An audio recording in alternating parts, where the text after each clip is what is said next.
Je vais laisser la parole à Vox Teneo, François Ducomte, qui est vraiment, il n'y a pas de digitalisation sans technique. C'est un partenaire essentiel avec le Club DIG qui est là aujourd'hui. Ce sont vraiment les deux partenaires qui m'ont fait confiance dès le départ dans cette magnifique aventure. Et donc, François va vous expliquer les tenants aboutissants d'un projet de digitalisation depuis la conception, le soir derrière un écran jusqu'à une échelle industrialisable. François, c'est à toi. Je vais essayer sans micro. Oui, oui, oui. Donc en tant que petit dernier, je ne vais pas être trop long.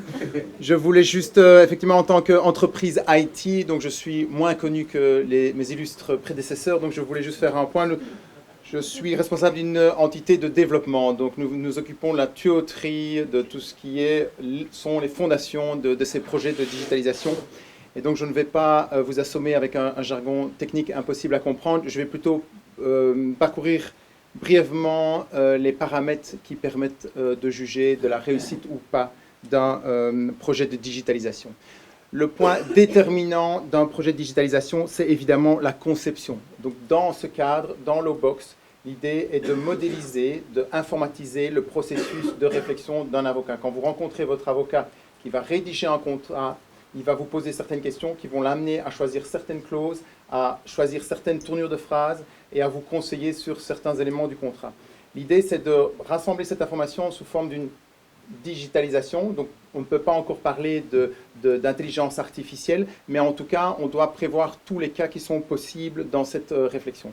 Une fois que cette conception du contrat est faite, et donc on a l'objet de la digitalisation, la deuxième étape, c'est la partie architecture. Il faut savoir qu'un projet de digitalisation est totalement différent en termes d'architecture technique d'un projet conventionnel, parce qu'on parle généralement de marge très limitée par vente. Donc ici, on peut parler de quelques euros sur une vente par rapport à un contrat d'avocat. Je pense que je suis dans un public qui est très spécialiste, donc je n'oserais pas m'inventer sur le prix d'un contrat, mais on est dans une commercialisation qui est basée sur la masse, et donc l'architecture du programme informatique doit prévoir une industrialisation des ventes, des processus.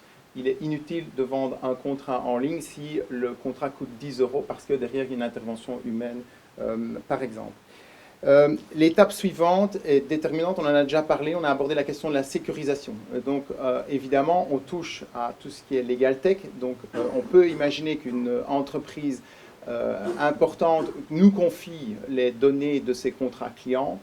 Ce n'est uniquement possible parce qu'on peut convaincre qu'en termes de sécurité, il y a une réelle couche avec des gens qui travaillent en time shift, donc en 24/7, et qui peuvent suivre le fonctionnement des serveurs.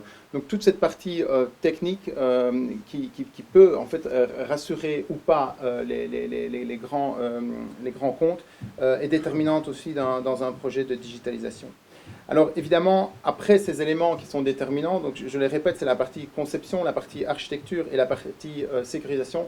Il y a évidemment un travail de fou derrière la digitalisation, parce qu'une fois qu'on a le concept, une fois qu'on a l'idée, il y a souvent un nombre de jours de développement qui est très important pour passer de l'histoire qu'on raconte à cette partie site web en ligne.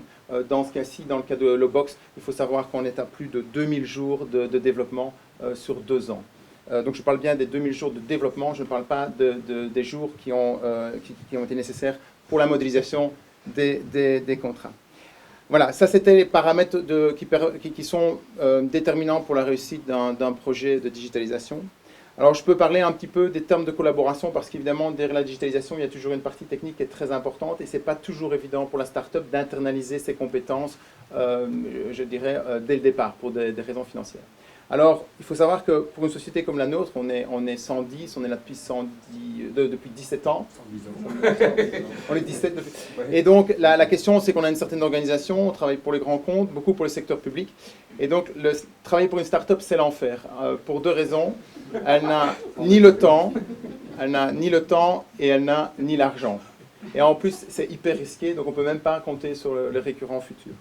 Et donc la meilleure solution de travailler avec une start-up, ce n'est pas sous forme du client-fournisseur habituel, parce qu'alors on est parti pour un échec certain, parce qu'on va se retrouver dans 2 philosophies différentes. Si on travaille dans une enveloppe forfaitaire, la start-up va vouloir un maximum pour le peu d'argent qu'elle a mis sur la table, et le fournisseur va vouloir terminer le projet le plus vite possible pour passer à autre chose.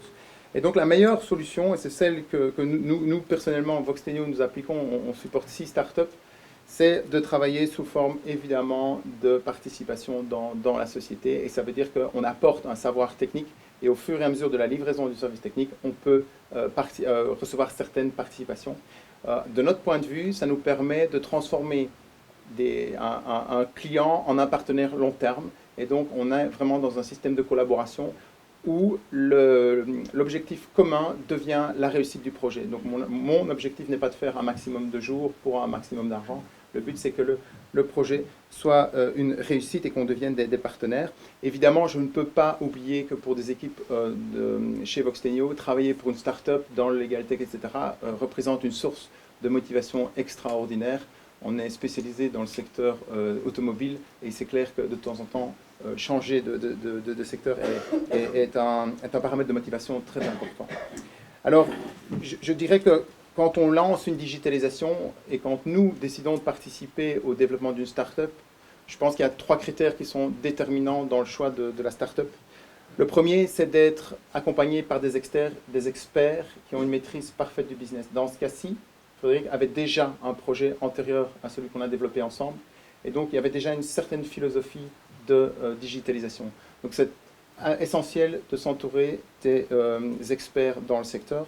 Le deuxième point, à mon sens, c'est évidemment le marché de niche. Je dirais aujourd'hui, lancer un Airbnb bis est relativement compliqué et il faut vraiment être sûr de soi et avoir certains moyens derrière soi pour se lancer. Tandis que quand on est dans un marché de niche, alors évidemment, il y a tout le problème du time to market parce que quand vous démarrez votre projet de digitalisation qui va peut-être durer 3 ans, forcément, il y a peut-être quelqu'un qui est exactement en train de faire la même chose que vous sur la même durée et la question du lancement du projet est déterminante. Et alors, le dernier point, évidemment, pour nous, la réussite de la digitalisation, c'est qu'en termes d'innovation technique, les éléments soient prêts. C'est-à-dire que la société qui veut se lancer dans un programme qui permet de rendre les voitures autonomes aujourd'hui est compliqué parce qu'il va y falloir un certain temps de développement. Dans le cas de Lobox, on savait qu'on avait les outils qui étaient à disposition et qu'on allait pouvoir transformer ça dans un projet qui peut réussir relativement vite. Alors, je vais terminer rapidement. Je voulais juste encore aborder la digitalisation. Dans son sens global, signifie énormément de choses dont on a abordé la majorité des aspects. Selon moi, la digitalisation n'est pas forcément le remplacement de métiers. Et je crois que le Lobox est l'exemple extraordinaire qui montre qu'on n'est pas là pour remplacer le métier de l'avocat, on est là pour l'accompagner. Alors évidemment, il peut y avoir des réactions en se disant « Tiens, je continue à faire mieux mon boulot sans Lobox ». La question est très simple. Dans chaque métier, il y a une chaîne de valeur avec différentes étapes. Dans le métier de l'avocat, on peut évidemment parler du conseil au début de la chaîne. On peut parler de la défense à la fin de la chaîne. Ces 2 étapes-là sont déterminantes. Entre les deux, il y a probablement des étapes administratives, la rédaction de contrat. Alors je ne vais pas faire l'injure de dire qu'un avocat qui est spécialisé dans le droit social a 3-4 templates de contrats d'emploi différents et va choisir son template pour le sortir et l'écrire sous forme de publipostage. C'est pas vrai. Mais les avocats qui basent leur rémunération sur la rédaction du contrat seul vont probablement prendre plus de risques à l'avenir que l'avocat qui se concentre sur le conseil et sur la défense. C'est valable pour ce métier-ci. Mais je pense que pour une digitalisation, et on a parlé du comptable, la question de la chaîne de valeur dans chaque métier est importante. On a rencontré dans le secteur immobilier ou plein d'autres secteurs des gens qui dictent encore et qui envoient ça aux Philippines, qui retranscrivent et puis qui reviennent. Là, forcément, quand on parle de suppression d'emplois, la Belgique ne devrait pas trop souffrir si on arrive à digitaliser cette étape d'envoi et de dactylographie aux Philippines. Donc, au-delà de ça, la question de Lobox, ce n'est pas seulement d'être un outil d'aide, c'est un outil aussi qui va permettre d'améliorer le métier de l'avocat. Je vais prendre juste 2 exemples très simples. On a tous plein de contrats dans nos tiroirs qui ont été signés un jour avec des dates anniversaires, avec des indexations éventuelles. Le premier point, c'est de savoir quand un contrat peut être interrompu. Et on a tous sorti au mauvais moment le contrat en se disant la date anniversaire vient d'être dépassée d'1 mois et donc je dois attendre 11 mois pour l'annuler ou le modifier. Et donc, il est important d'avoir cette notification qui vous dit « Attention, c'est maintenant que vous pouvez effectivement interrompre ce contrat ». Le deuxième point, c'est évidemment la mise à jour. Quand il y a une mise à jour dans un contrat au niveau législatif, la question dans une entreprise de dire « Tiens, est-ce qu'il faut qu'on revoie tous les contrats de ce type-là » est importante. Dans le cas de Logbox, on a évidemment des avocats qui suivent les mises à jour et en quelques clics, ils peuvent mettre à jour les conditions et les contrats peuvent être régénérés facilement. Voilà, je passerai rapidement sur ce qu'on appelle le contract management, qui est évidemment la signature électronique, mais on peut imaginer qu'un contrat est aussi négocié en ligne. Donc ça ne veut pas dire qu'on négocie réellement l'un derrière l'autre, chacun derrière son ordinateur.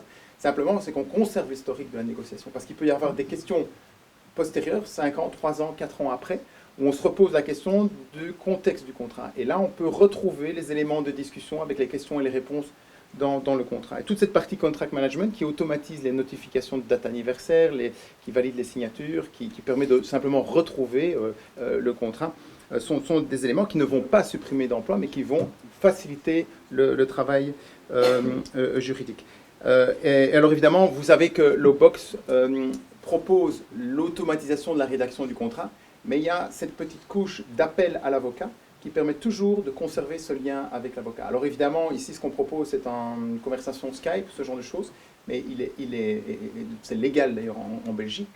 Logbox ne peut pas être une plateforme qui fait de la publicité pour les avocats, et donc la relation entre l'avocat et le client est toujours là, et l'avocat peut à tout moment dire, écoutez, votre cas ne peut pas rentrer dans les 95% couverts par Logbox, et donc on propose une alternative. Voilà. Je termine avec 4 points. C'est vous parler des difficultés d'une digitalisation. 4, mais c'est 4, je les cite. Vous avez un bon avocat. Je ne suis pas payé à l'heure, malheureusement. Il a répondu. Ça a bien commencé, ça termine mal. Le premier point, le premier danger de la digitalisation, c'est le temps. Et donc ça, c'est un enfer dans la relation entre une société comme la nôtre et la start-up.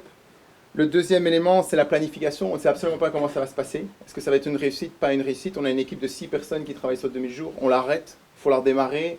On signe 3 contrats en une semaine. Et donc cette espèce de planification est impossible, temps planification.